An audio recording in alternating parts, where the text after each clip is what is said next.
Praise the lord. Hallelujah. Good morning. ఈరోజు దేవుని వాగ్దానము హెబ్రీయులకు రాసిన పత్రిక 10వ అధ్యాయము 23వ వచనము. మన నిరీక్షణ విషయమై మన మొప్పుకున్నది నిశ్చలముగా పట్టుకొందము. ఆమేన్.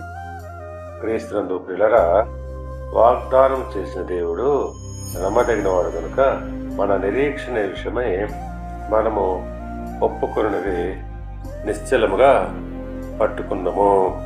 అవును, అబ్రహాము నిరీక్షణకు ఆధారమే లేనప్పుడు అతడు నిరీక్షణ కలిగి దేవుని నమ్మెను.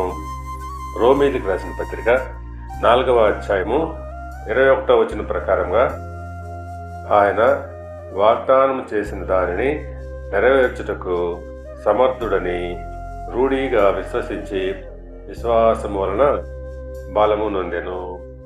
అవును, అతడు అవిశ్వాసము వలన దేవుని వాగ్దానము గూర్చి సందేహింపక